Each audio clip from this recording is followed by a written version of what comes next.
Hey guys, it's Julia. So today I'm going to be doing my August book haul for you guys.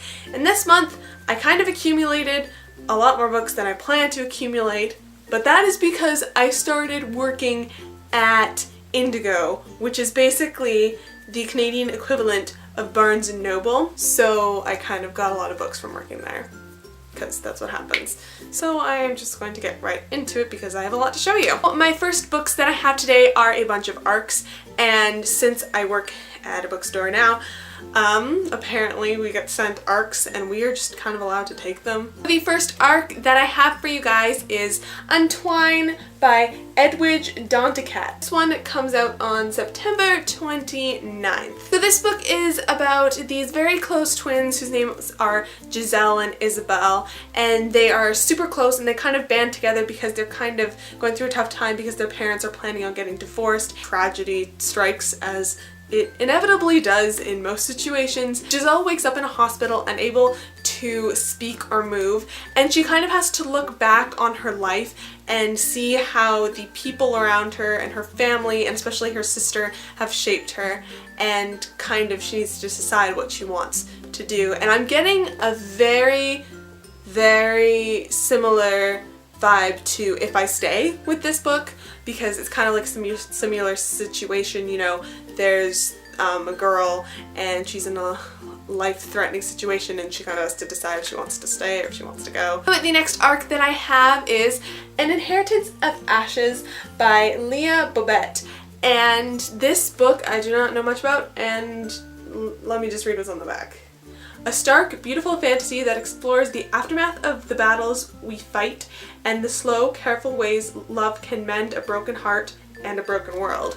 Ooh, fancy. I know this one apparently involves gods and monsters and stuff, so I'm interested to see how that'll play into it, because when I look at this book I don't think like gods and monsters, I think of like creepy crows, because that's what's on this cover. This book is scheduled to be released to the public on the 6th of October. So the next book that I have for you guys is Young Man with Camera by Emile Scher, and this book really interested me because it was a book with photographs in it, and I just read Miss Peregrine's Home for Peculiar Children, which is obviously a book with a lot of photographs in it, and I really enjoyed it, so I kind of wanted to read another one in a different kind of genre but still having photographs in it, and see what the vibe is from this one. This book is about this boy who goes by T. He's bullied and he's scarred and he has an obsession with fire, but he's also a photographer, and a pretty good photographer at that.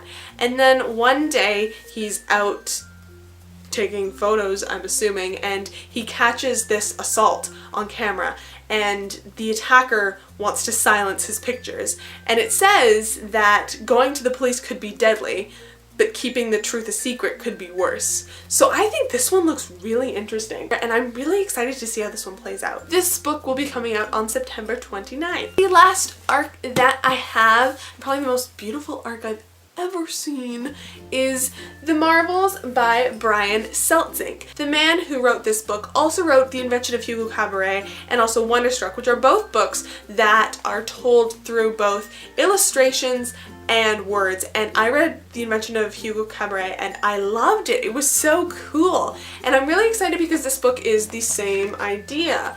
You know, you got all the words and then you got some pictures as well, and you got his eye, his iconic person on the side. This book starts off with this young boy named Billy Marvel who was in a boat was sinking and he escaped it, and he went to find work in London, and from there his family through generations led into a very successful acting career, until one of his like great-great-great-grandson or whatever gets banished from the stage. Almost a century later, this boy named Joseph Jarvis leaves his school and goes to take refuge with his mysterious uncle in London, where he finds clues to his house, his family, and the past. So next we have just these books that I purchased this month. The first book that I have is Finding Audrey by Sophie Kinsella, and I really wanted to read one of Sophie Kinsella's books. I know she wrote the Shopaholic series, and I've heard really cool, amazing things about that because I've heard it's very funny, and I've also heard this one is very funny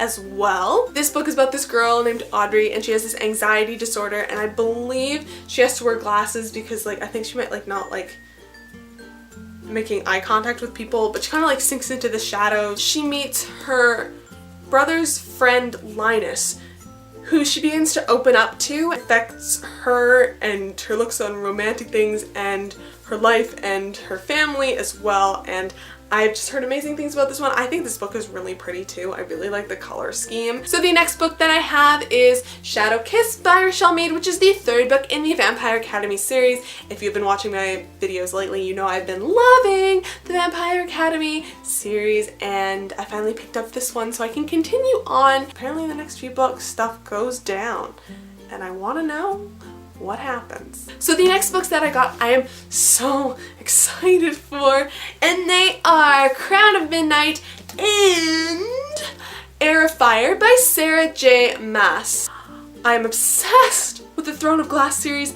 It's incredible. If you've not read it, I don't know what you're doing. And the next book comes out on September 1st, and I'm not prepared, partially because I haven't read these yet, but partially because I'm just not prepared. So Throne of Glass is basically about this assassin who got put into this prison, this death camp, and then got pulled out of the death camp to become this champion, this prince's champion for his father's Hunger Games, to find his own personal assassin. And it's crazy, it's action-packed, it's like a cross between the Hunger Games, the Selection, and the Triwizard Tournaments, plus assassins, so obviously no, it's pretty damn cool, and I am obsessed with it. I am loving the second book so far. That's all I want to do right now is read the second book. We had family over today, and I love my family, but I just really wanted to read my book. The last books in my book haul today are some ones that have kind of been a long time coming for me because we have copies of them in my house, but they're my brother's. The books that I got were the Percy Jackson series by the one and only Rick Riordan, which I have already read and I have loved. These books are about a boy who discovers he is the son of a Greek god and therefore a half-blood, and then he goes to Camp Half-Blood during the summer to learn how to be a good demigod. These books are incredible. They're funny, they have lots of adventure in them, you have Percabeth in your face all the time, which I don't know why you wouldn't want that. So that was my August book haul. I hope you guys enjoyed. I hope you guys have been having an amazing summer. Obviously it's almost over, it's almost back to school. It was pouring today, and there was a windstorm, and two of our porch chairs just fell into our pool. I love you guys, and I will see you guys very soon in my next video. Bye.